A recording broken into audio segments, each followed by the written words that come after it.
Thank you, Mr. Travinka and Mrs. Sporliter. Any questions for our panelists here? Thank you, Mr. Chair.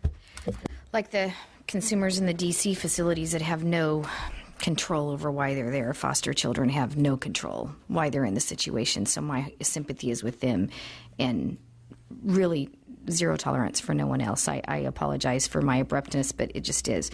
So you mentioned categorical. You said it was the incorrect word, but categorical. And I'm interested in Mr. Sporliter's comments on this as well. So roughly, a foster family will get somewhere about $838 a month. I raised 5 kids. It didn't cost me $838 a month per kid, and they all walked out with a college degree, a car, a driver's license. And I hear horror stories that come from kids in my foster care community where they walk out 5, 7, 8, 10 years in foster care with a pillowcase in their belongings, and they sofa surf. Does that comment sound familiar to you? Oh, absolutely. Okay, and they sofa surf. What about supporting legislation about categorical per se, unless we can come up with a more politically correct word? 20% of the $838, which roughly is about $167 a month, would go directly into an account for that kid. After 5 years in foster care, they'd walk out of there with $10,000 to be able to use as they so choose, roughly. I'm just giving you numbers like 5 years in foster care. Right now, they get nothing, and it does not cost $838 a month to take care of a kid. And these kids, do you get driver's licenses? Some of them come to work for my private company. We have to fight to get their driver's licenses. They go out at age 21. They don't have IDs. They don't have driver's licenses. They don't have any type of transportation whatsoever. And yet these families, not all, some are very loving homes and adopt these kids, but there is a large majority of these families that are doing it for a revenue source. How do we make sure that the kid, at no fault of their own, being in foster care, it's decisions their parents made, how do we make sure that the kid gets as much money separate as possible out of that $838? Either one of you. You can go. Take a shot. Nobody wants to answer my question. So a couple things about the rate that you're talking about. The rate that is paid to the family to take care of a child is federally required to be adequate for the care and supervision of that child, and it runs the gamut of food, clothing, shelter, the portion of the rent payment. It talks about educational supports and services, transportation to maintain school continuity, and so a variety of things that are in that rate that we don't typically think of. Both the rates, we were sued as a state over the adequacy of the group home rates and the rates paid to foster family agencies and foster homes. So those rates fairly recently were adjusted to account for what was considered to be adequate for the care and supervision of a child. You were sued over the rate? We were sued over the rate paid to the caregiver, the adequacy of the rate paid to the caregiver, and there were some fairly significant rate increases in the last 5 years or so to ensure that happened. The rate is not inclusive of payments that would be considered, say, spending cash for the youth and those sorts of things. Absolutely, it's our expectation of parents that they prepare youth in their care with the life skills that they need to transition to independence. As I mentioned, we have both the resource family approval process undergoing implementation, as well as work on a quality parenting initiative. Parents who are in it for the money, unfortunately, have been historically a key part of our care system. We're working to change that. We really want to change who we're recruiting and the reasons that they're recruiting, the reasons that they're choosing to participate in our system. We are doing things like I just mentioned about the survey of youth and their families for their interactions with the system and talking about the outcomes for those kids. We have probably in the country, I would say, maybe the most robust data sets on how youth are progressing through the system and what their outcomes are. I would hope that there is no child in our foster care system over 5 years. We know that it happens, but that's certainly not a goal for us. Over 40% of our youth reunify within 12 months. either back to a family or member or to some relative caregiver or into a guardianship program. So we're really proud of those kinds of statistics and want to improve those.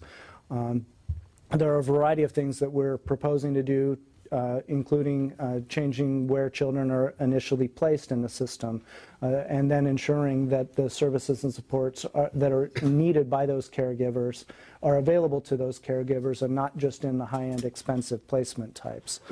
So there's a variety of things that we're doing for that, perhaps none of which address your question about growing a bank account that the child can use upon their aging out of care. And not so much, it doesn't have to, that's just an example, a bank account. They walk out with nothing. And we pay as a state, you know, $60,000 over a period of time, and the kid gets nothing, absolutely positively nothing. And you said 40% of them, the improvements, and they go back to families. I must be meeting with the other 60% because I hear horror stories. I mean, they leave a foster family.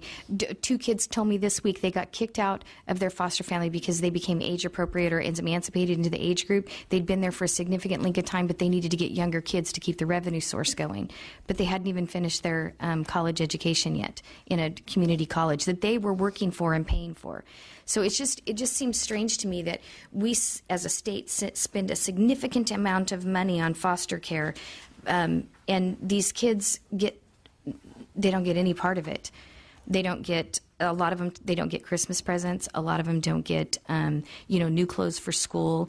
What does that money go to, that $838 a month per kid? I mean, what does it go to if it doesn't go to the kid? So that's where my concern lies. Okay. Go ahead. Assemblyman McGrove, I just want to say thank you that we always really appreciate your support, and there's 117 sitting legislators that we try to introduce to our members, and yet your name consistently comes up among our members like Ms. Grove is very fierce. So we appreciate your support for this population, and our members definitely appreciate it. And I think you asked the same questions that our members are constantly coming to this building to ask some of your colleagues.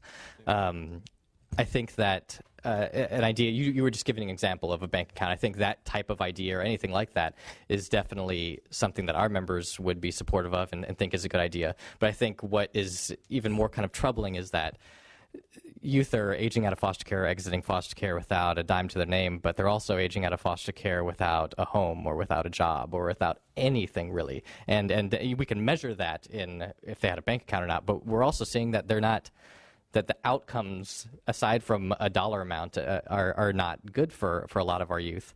And when I was the caregiver of my two younger siblings when they entered foster care, I think it's different for every person, but I felt that the money I was getting, I was a relative caregiver, and so as Mr. Cervinka mentioned, I actually got a different amount of money than some other caregivers because the law that was passed last year was not in effect yet. But I felt like it was insufficient, and other foster parents I spoke to, or other relative caregivers, felt like it was an insufficient amount of money. And I was really doing my best to care for my younger siblings. So I think what is definitely of the utmost importance to me and to our members is that they would be fine with it. We've developed such a modest ask every year that they would be fine with coming out of foster care with no money in a bank account if they could have positive outcomes, if they could have homes for sure, if they could feel secure in their ability to find a job. And so until we're even achieving that, I worry about taking away resources from some of these caregivers. I think that the most important thing is we're making sure that, exactly as you say, if we're going to give them this money, which is a significant, yet albeit modest still, amount of money for the foster care system in general, we need to make sure that that money is directly translating to the services that should be translating to. And part of this CCR process that me and Mr. Cervinka have both spoken about really talks about making sure that the money is tied to the needs of that child and not the category of placement that they live in. And so making sure that regardless of where you're at as a young person, as a foster youth, you're still receiving the services that you need. So you no longer have to fail up, the phrase Mr. Cervinka was using, fail up into a higher level of service so you can get your needs met once something bad happens again and again. So I appreciate that. I really do appreciate it. I just want more money to go to the youth, and it doesn't have to be a bank account. But I mean, I'm just saying that something has to go to them so that they can use it for a college education. They can use it for rent. They can rent an apartment. They can do those things, whatever the dollar amount is. And it should. And like I said, it doesn't take $838, and you got a lower amount, but it doesn't take $838 to raise a kid on a monthly basis. I also spoke to a foster care youth this week that told me that she's in her second placement in her home, and she's been 7 months in this home, and she's with an all Spanish-speaking household, and she does not speak any Spanish whatsoever, and it's extremely difficult to communicate her needs to them. So I was just curious about what kind of interview process do these placement coordinators do to, I mean, just like you wouldn't just put somebody who was a child that was all Spanish speaking in a household that doesn't speak any Spanish whatsoever, or vice versa. It was just a language that was given to me. It doesn't matter what language it is. What interview process is done to address that issue? I would just like to say that I think that's also a really good point because, I mean, the language is a very good example, but there can be all kinds of examples of incompatibility between a caregiver and a youth.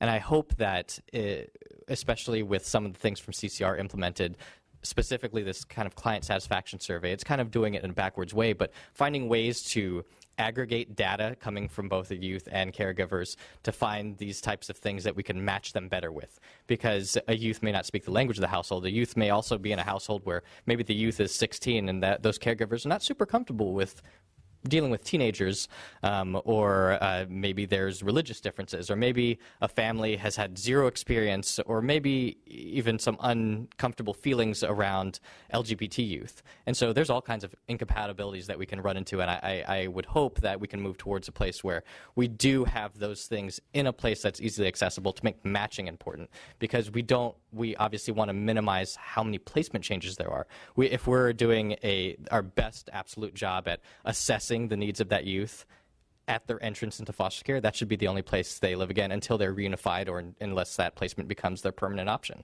They should not be moving again. Thank you. Thank you. Mr. Chu. Thank you, Mr. Chair. My question is around the topic of the representation of foster care youth in the legal system. We all hear stories about the challenges that face these children when they're not represented.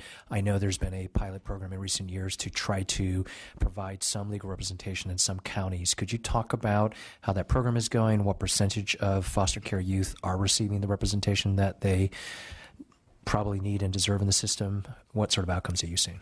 Sure. You're going to be disappointed by my answer to your question, unfortunately. The program that you're referring to is actually, I believe, operated by the Judicial Council of California, not by our department, so I don't have personal knowledge of it. I know there have been attempts in the past couple of years to add money into the budget, into the state budget, additional money for dependency counsel.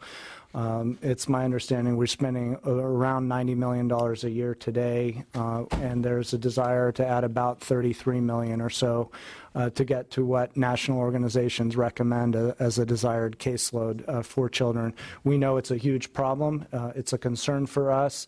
We are engaged in the conversation that the Department of Finance offered in the A pages this year with the budget to engage with the Judicial Council in looking at the formula for the allocation of the existing funds for that program, because caseloads for dependency counsel do vary greatly state to state.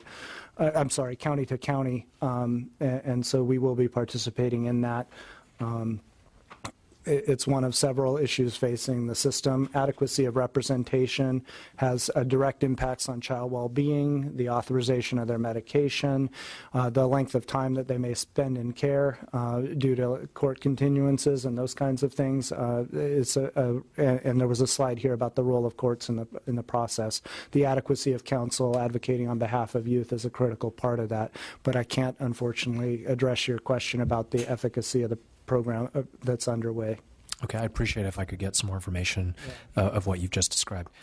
Mr. Chair, we're not going to, we don't have purview of that, but we will reach out to the Judicial Council. Staff of this committee will provide a little bit more information when we have our hearings on foster youth, so that we could at least take a superficial view of that, so that we can address your concern. Okay. Would that be satisfactory? Sure, that'd be great. Thank you. I wanted to ask, first of all, thank you both for your presentation. So that we don't create the picture that everybody who takes in a foster child is trying to game the system, I like to ask a few different questions. And I just got to be blunt. I'm somebody who was also raised by a relative caregiver. And anyone I've ever met who raises a foster child is usually struggling to make it in poverty-like conditions. So I am interested, though, if the young people who are represented by CYC and who lead CYC have strong views about how we make sure that that small percentage of people who might try to take advantage of the system, how should we craft our systems to better prevent that and to put a spotlight on that when that happens?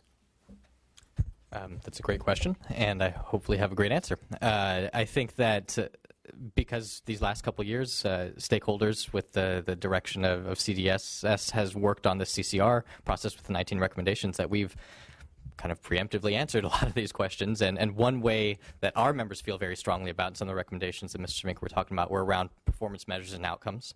I think if we are better tracking and measuring the outcomes of some of these caregivers, but also at the same time, I should say, concurrently instituting some type of tool for the youth to give unfiltered feedback about how they feel the service they're receiving is going, then I think that would really weed out some of the bad actors, as you say. Because I also don't want to paint the picture, neither do our youth.